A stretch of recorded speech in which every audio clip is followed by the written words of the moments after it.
Hello mga kabuhay! Welcome to my channel. Ito po ang inyong educator, traveler at food tripper. Ako po si DJ Lee para sa isang masayang kwentuhan at makabuluhang pagbabahagi ng ating karanasan. Pero bago po tayo manood, don't forget to follow and subscribe on my channel, which the link below. Kaya naman mga kabuhay, isang buhay na panonood sa inyong lahat. I love you all. Thank you. No bash, please. Mwah, mwah. Spread peace and love. Hello guys. Good morning. It's already 7 a.m. January 24, 2026. Before we say bago umaba pa yung usapan natin. Charot. Happy birthday to my friend Elaine! Ayan, happy birthday! So, she's turning to 50. So, I'm very happy for her na kasama niya ako yung birthday niya. Okay, so, yun lang. Mamaya punta kami ngayon ng Shirakawago. So, update namin kayo mga kabuhay.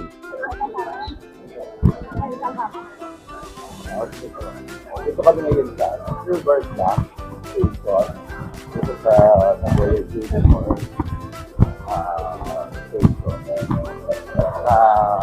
nandito din yung candidate o yung tinatawag nilang bullet train station.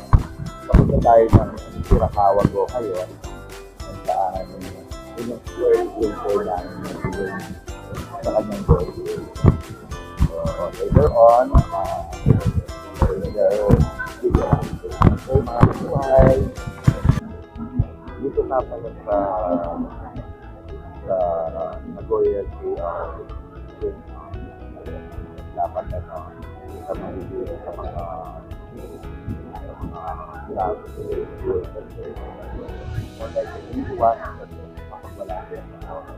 or ayan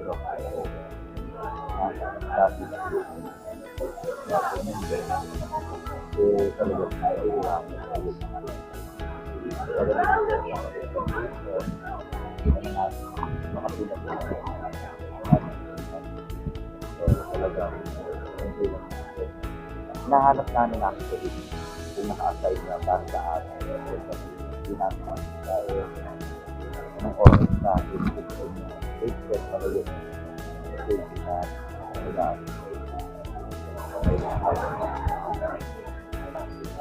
hello kabuhay. Eto, pasakay na kami ng bus. Ayun yung big camera. Yan o, yung nakikita natin lagi sa vlog. So, eto naman yung bus na sasakay namin papuntang Shirakawa. Ayan si Elaine. And eto yung bullet train nila. And Shinkansen. So, update po kayo mga kabuhay sa gagawin naming tour sa Shirakawa, Takayama, Japan. Okay. Hello mga kabuhay, nag-stop over kami dito. Ayan, dahil for restroom time. Siyempre, dito na tayo. So, let's just ay, grabe, lamig-lamig. Yan. No? Yung mga ice. May umuusok yung ano ko. Medyo malamig.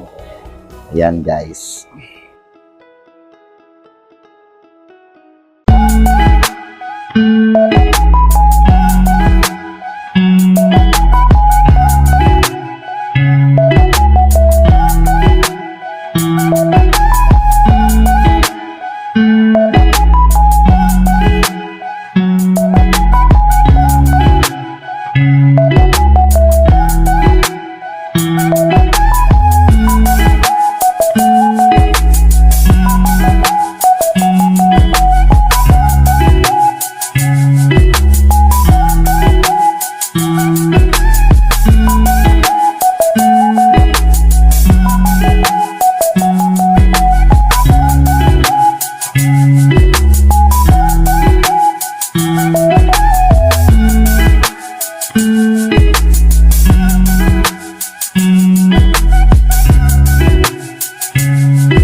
Mga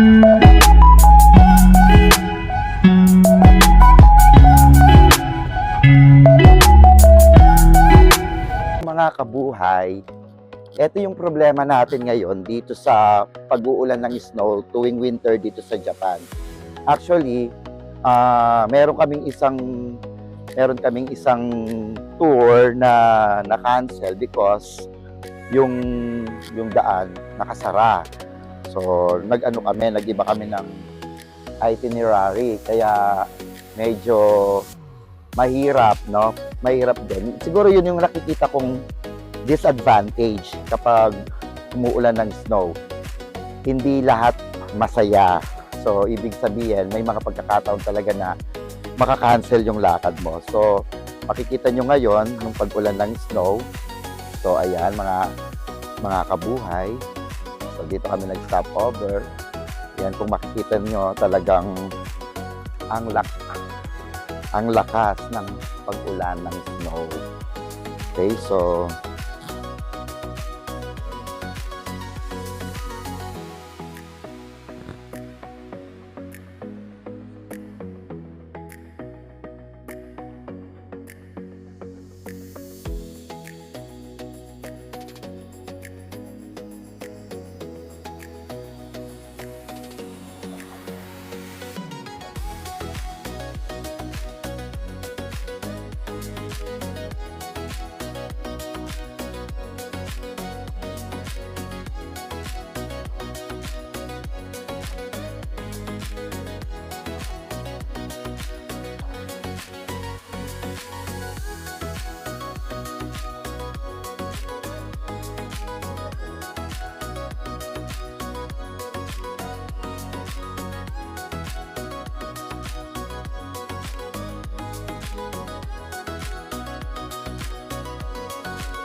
hello mga kabuhay. Kanina 'di ba sa background natin merong statue. Yun yung statue ni Chiyo and Kazutoyo statue. Tapos yung castle naman na nakikita ninyo ngayon dito sa pinakaitaas. Kaya lang hindi siya masyadong kita. So ipapakita natin siya sa inyo. Okay? Saan? Ayun. Etong castle na to. Yung castle na yan naman yung tinatawag na Goju Hachiman Castle. So, ayaw ko nang akyatin dahil medyo madulas yung snow, baka ma-aksidente tayo. Pero, napakaganda ng castle, no? Napaka-linis niyang tingnan at saka yung struktura ng mga hapon talaga namang kakaiba, no? At syempre, kung mapapansin din po ninyo, no? Ayan, medyo kapal na rin po yung snow. Si Elaine nga nadulas kanina. Tapos ito yung parang nila sa mga traditional na tingnan natin, no? Ayan, hindi nga madulas. Ito para siyang traditional temple na modelo or structure.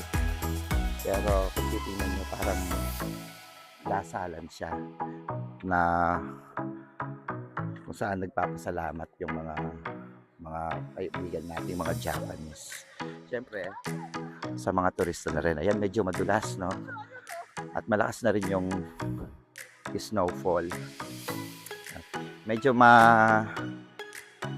malayo yung lakaran kasi inabot kami ng isang oras na naglalakad papunta dito. But then, okay naman so far. Hindi pa kami nagla-lunch. Mamaya na lang kami magla-lunch sa Shirakawa. No, doon na lang tayo kakain. So for the meantime, bababa na muna kami. Hindi muna ako mag-video kasi medyo madulas yung daan. Baka magkaroon ng aksidente. Ito lang talaga yung sinasabi ko sa inyo. Hindi maganda kapag umuulan talaga. O walang tigil yung ulan ng snow. Medyo nakaka-apekto siya sa mga tour o lakad talaga.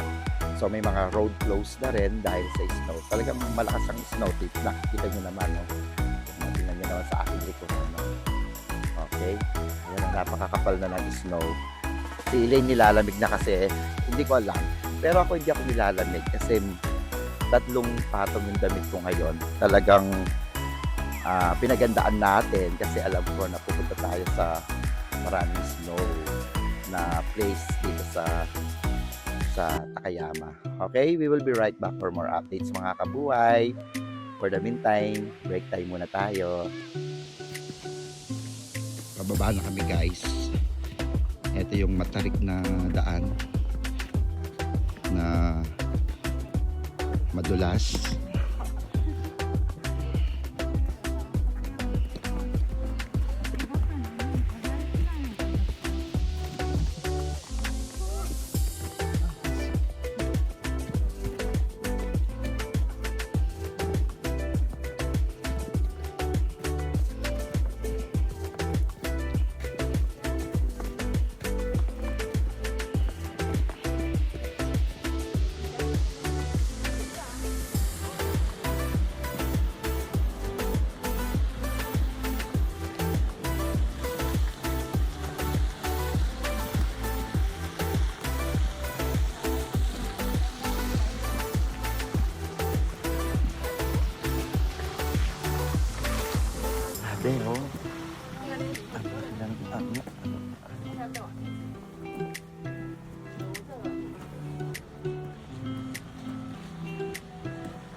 Hello mga kabuhay! Nandito tayo ngayon sa Hinoyama Castle na kung saan isa sa mga makasaysayang templo sa panahon ng mga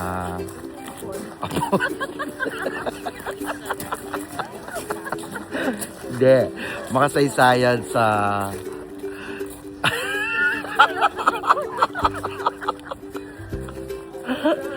makasaysayang templo. Ayan. Sa history ng ating mga kapatid na Japanese.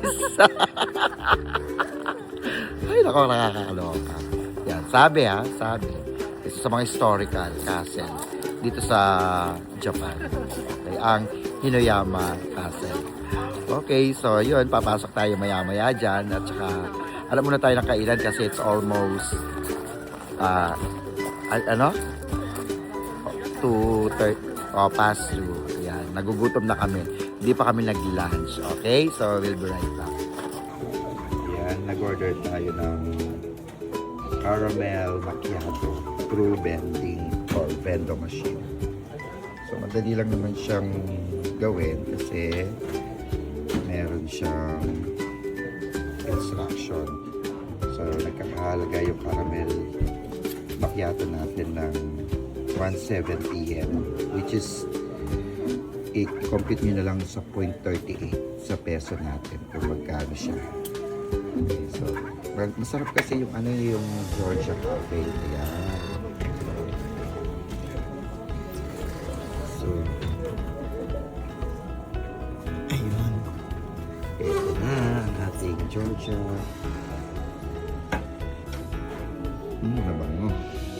Mabango siya.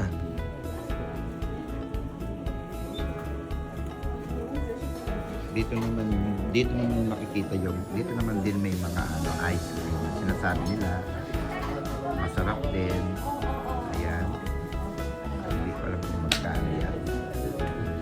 But then syempre, hindi pa natin natitikman. At ito naman yung sinasabi.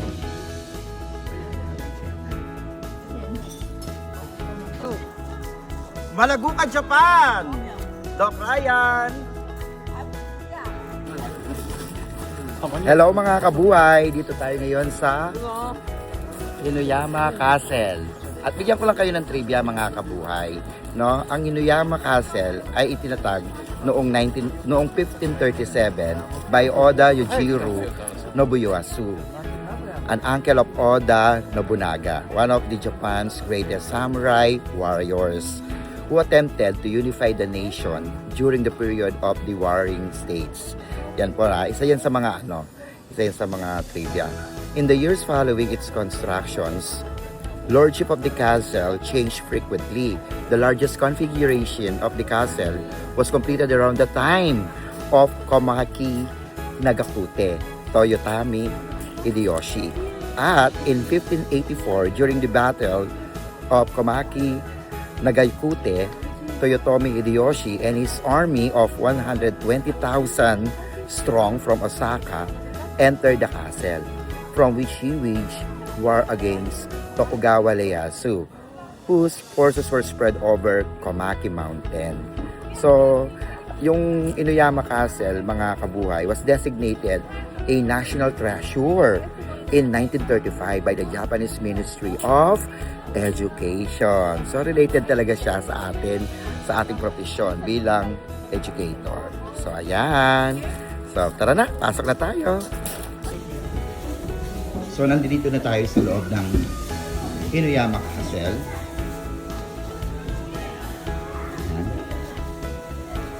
So, ito yung mga kasuotan nila sa pakikipagdigma during the war. Ito yung kanilang mga para silang mga artifacts. Actually, artifacts sila. Oo, na parang mga bangay. Ito yung mga shield nila during war. Tingnan nyo naman. Mga kabuhay. Napakabigat.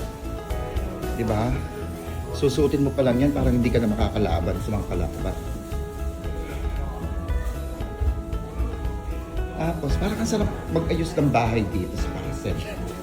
Maglalagay ako ng sopa dito. Di ba? Parang ang sarap niyang ayusin. Parang ang ganda-ganda niyang ayusin. Ayan. Ano ba itong mga yan?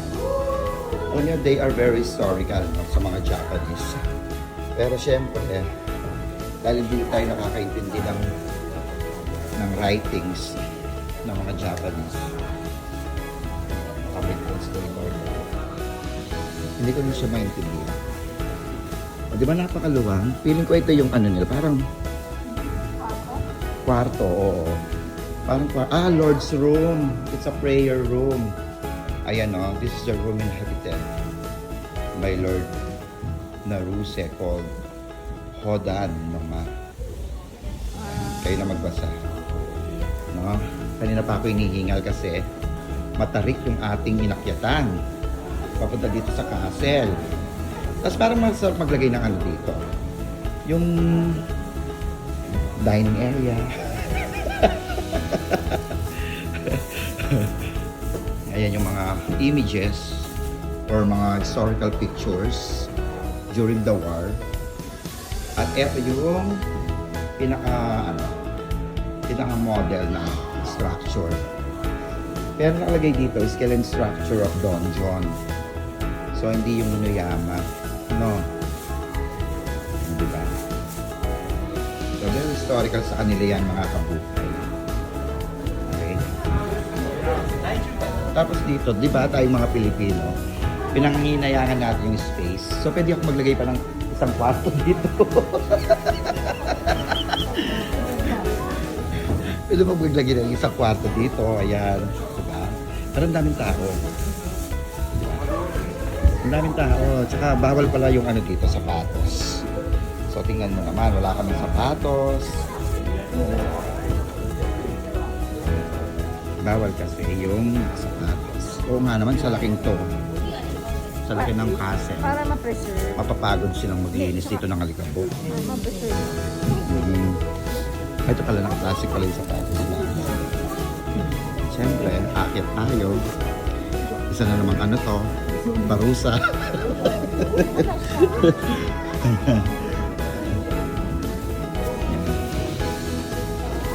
So, grabe talaga.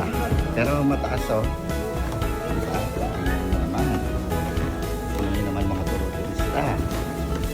Kaya, hindi ko alam kung naririnig pa ninyo ako, no? Hindi kasi nakasalpak yung ating microphone. Pero at least, ganyan pa rin naman yung kabuuan ng castle. O ito, pwede ko pang gawin to ng kwarto. Yan, sa mga anak ko, ganyan. Sa mga alaga ko. Ayoko lang makyat. So for mga ganyan lang eh, no? Ganyan lang yung makikita nyo sa castle. Pinipilahan nila yung sa taas, pero bintana na lang yun.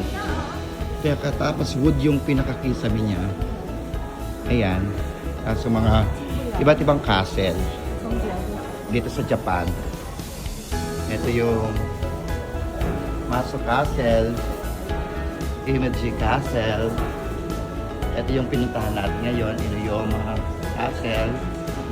Then Hikoni Castle. Mahilig sa mga castle yung mga Japanese. And Matsumoto Castle. So yan lang muna no mga kabuhay. Mag-i-end na muna ako dito kasi wala naman talaga siyang mga ibang ibang National treasure pala. ang tawag, parang national treasure lang talaga siya, sabi ni Miss Elaine. So, yun nga, siyempre tayong mga Pilipino, mahilig tayo. Maglalagay ako dito ng mga coffee maker, microwave. Diba? O, sige. Alam niyo mga kabuhay, napansin ko dito sa CR, dito sa Japan, malilinis yung kanilang mga CR. Okay? Sobrang linis ng CR nila. Sobrang napaka-organized ng CR nila. Laging mabango, para siyang hotel. As in, talagang ito yung isa sa mga kabibiliban mo sa Japan, yung CR nila. Napakabango. At napakaganda rin, parang bahay.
kami ng ng Hida beef skewer.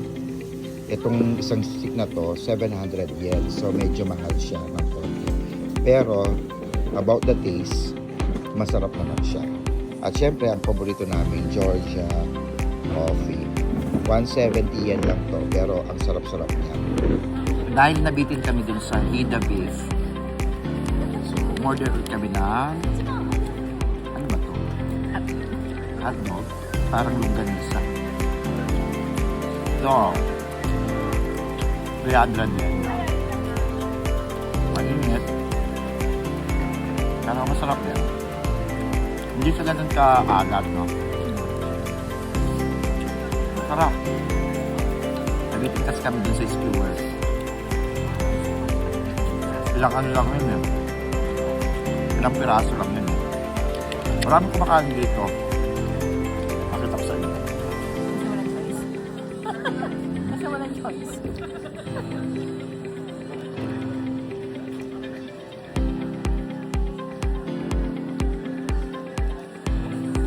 Siguro ito yung place na ano. Ito yung place na mura yung pagkain. Affordable, no? Kumpara sa restaurant. Init. Ayun. So, kain muna kami ha. Pwede rin puntahan ito pag nandito ko sa Tayama. Malapit lang naman siya. Walking distance. Maraming pagpipili yung pagkain. Pero ang kaganda sa mga Japanese food dito, masarap yung food nila, malasa. Kahit kagabi, nung kumain kami ng ano ba kasi yun? Talag, yung Chicken, saka yung talong. yung chicken, Talong na umorder kami ng tempura, extra ramen, shrimp tempura. shrimp tempura siya. Nung dumating siya, para siyang piniritong talong sa itlog. Pero masarap. Sabi ko nga kay Miss Elaine, sa atin, binabaliwala lang natin yung talong. Pero dito may halaga yung talong. Masarap yung talong. Tsaka yung chicken skewer nila, masarap. Doon medyo pricey lang konti, no? Hindi, mura lang. Mura lang ba siya? Oo, ganda lang. Nung nasa 200 yen lang. Oo. Dalawang stick na, no? Dalawang stick na, masarap. Mura rin. Hindi naman. Tsaka malambot, tsaka juicy. Tsaka hindi dry yung pagkaluto niya. So, sarap na, sarap-sarap. Hindi ko na-videoan yun pero may picture ako. Hindi ko lang alam kung pwede kong i-flash dito yung picture na kinain namin. Kung pwede. Kung turista ka dito sa Japan, nasa yun na yung problema kapag ginuto mo yung sarili mo. Kasi unang-una, mura lang naman din yung mga ibang foods na pwede mong pagpilian. Pangalawa, madaming food na pwedeng puntahan. Madaming food vendors or establishment. Ano, umuusok pa, di ba? O, kikita nyo, di ba? Umuusok. Sarap. Nabitin si Elaine eh. Alam nyo, si Elaine, kahit sexy yung katawan nito, maano siya sa food. Mahilig siya sa food. Yun nga lang, pag maramihan yung food na kinakain niya, hindi niya inuubos. Kaya dapat, meron siyang assistant na kakain ng tira niya. Doon kumain kami sa ramen. Kumain kami sa airport pala ng ramen. Yung ramen doon umaabot ng 600 to 700 pesos sa atin. Hindi niya inubos. 1/4 lang yung kinain niya. Buti pag naghati na lang kami. Kung alam kong hindi niya uubusin yon, hindi na ako umorder ng separate ng akin. Naghati na lang sana kami. Kasi sayang. Yun. Hindi naman siya pwedeng i-take out. Parang bawal yung pag-take out ng pagkain. Dito pala sa Japan, bawal kumakain ng naglalakad ka. So dapat tapusin mo yung kinakain mo. Kung saan mo siya binili, no, kung may mga upuan, umupo ka tulad na yan. Ayan. Nakaupo kami. Hindi kami pwedeng kumain na naglalakad habang nagbibidyo. At ganyan ba? Ay, may gwapo. Yan si Kuya. Asaan? Ayun, nakatalikod. Sayang. Siguro alam niyo na binibidyoan ko siya. Ayan. Siguro alam niyo na binibidyoan ko siya. Pero mababait yung mga Japanese. Smiling face sila. Wala yun. Mahahawa ka sa smile nila. Imbes na sumimangot ka, kahit pag napagod kang akyat ng akyat sa mga pinupuntahan mo. Patarik kasi yung mga pinupuntahan naming lugar, hindi naman siya pababa, patarik. Hindi mo mararamdaman yung pagod. Kasi masasalubong mo yung mga hapon nang naka-smile sa'yo. So talagang iba yung dating ng smile. Nakakapagbigay siya ng panibagong enerhiya. So yun. Dito lang muna kami, magko-coffee lang muna kami. Siyempre, ito, yung aming favorito. Georgia Cafe. Latte. Tikman nyo rin. Mura lang to, 170 yan. Mag-e-enjoy kayo. Talaga. So, kain muna kami. We'll be right back.